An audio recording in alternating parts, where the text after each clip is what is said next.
আজকে বানাবো বাটার নান। আচ্ছা আগে বলে দিই, সুপ্রভাত, আমি অন্তরা তোমাদের ভালোবাসা নিয়ে আবার এসেছি তোমাদের কাছে একটা রেসিপি নিয়ে। তোমরা দেখো এই রেসিপিটা ভালো লাগে কিনা। বাটার নান বানানোর জন্য ময়দা লাগবে।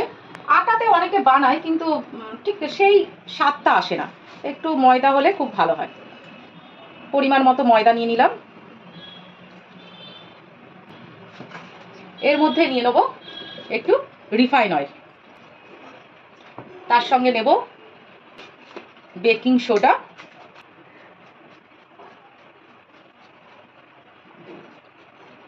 বেশি না এইটুকু নেব, বেকিং পাউডার,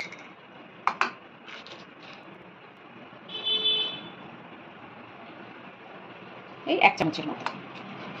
বেকিং সোডাটা একটু কম আর বেকিং পাউডারটা একটু বেশি। আমার কাছে ইস্ট আছে, কিন্তু আমি ইস্টটা খুব একটা ঘরের ক্ষেত্রে ব্যবহার করি না, এমনিও আমি ব্যবহার করি না, ইস্টটা পড়েই আছে, রেখে দিয়েছি। এর মধ্যে দেবো একটু নুন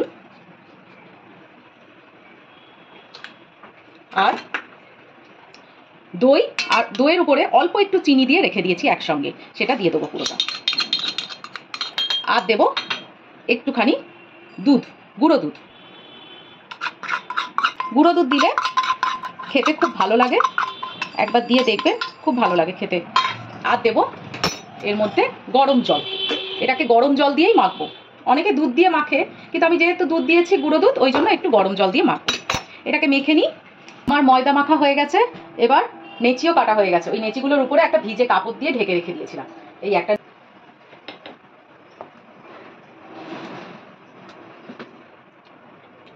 ময়দা দিয়ে তেল দিয়ে নয়, ময়দা দিয়ে বেলবো, তাহলে দেখতে সুবিধা ভালো লাগবে। এই যে এই হয়ে গেল। এই দেখো, এর মধ্যে আমি একটু ধনেপাতা ছড়িয়ে দেবো, আর সঙ্গে একটু কালো জিরে ছড়িয়ে দেবো। ছড়িয়ে দিয়ে এবারে আস্তে করে আবার বেলে দেবো, যাতে এটা পুরোপুরি এর সঙ্গে চিপকে যায়। হয়ে গেল। এটাকে এবার উল্টে নেবো। উল্টে নিয়ে এইবারে একটু এটার গায়ে জল দিয়ে দেবো। এই জল মাখিয়ে নিলাম। এটা কিন্তু উল্টো দিকে, যেদিকে আমি ধনেপাতা দিলাম, দিলাম কালো জিরে দিলাম, তার ঠিক উল্টো দিকে। এবারে আমি এটাকে ধরে নিয়ে এই যেদিকে জল আছে সেই দিকটা এর উপরে দিয়ে দিই। এটা হতে থাক, এটা দিয়ে দেবো যাতে দুদিক দিয়েই ভালো করে হতে পারে। এটা হতে থাকে। একটু দেখাতে পাচ্ছি কি, দেখুন কিরকম ফুলে উঠেছে একদিকটা, আর অপর দিকগুলো কিরকম হালকা হালকা ফুলে উঠেছে। ঢাকাটা দেওয়ার জন্য এরকম ফুলে উঠবে। এবারে এটাকে ঢাকাটা খুলে নেবো। খুলে নিয়ে কি করব, এটাকে উল্টে দেবো। উল্টে দিয়ে জাস্ট এইরকম ভাবে আগুনের উপরে এটাকে ধরে রাখবো। দেখুন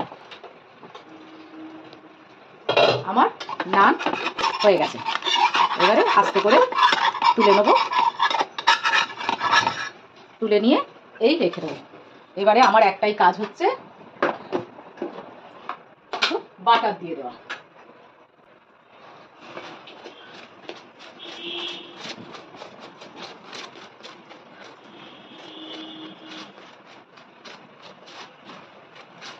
কি দোকানের মতো হলো তো? কেমন লাগছে বলবেন। আর একটা জিনিস দেখাই, কেন বলি এরকম করে করতে। এবার বাটার লাগিয়ে দিয়েছি তো, দাঁড়ান দেখাচ্ছি। এই যে দেখুন, এর অপোজিট পিঠটা দেখুন, দেখেছেন? পুরো একদম দোকানের মতো হয়েছে না? আপনারা কি বলেন? এরকম করে করে খাবেন, দেখবেন খুব ভালো লাগবে। আমি একবার একটু টেস্ট করে দেখি। এর সঙ্গে আমি করেছি এই যে ডিমের কষা। আজকে সবার ডিমান্ড হচ্ছে একটু ডিমের কষা দিয়ে খাবো, তাই জন্য ডিমের কষা করেছি, সঙ্গে চা থাকবে। আর এইটা একটুখানি খেয়ে দেখি, হ্যাঁ ঠিক হয়েছে কিনা। আমি যদি ভালো না বলি, আপনারা কি করে খাবেন? খুব ভালো হয়েছে, খুব সুন্দর হয়েছে। করে খেয়ে দেখুন, ভালো লাগবে, আমি বলে দিলাম। খেয়ে দেখুন একবার।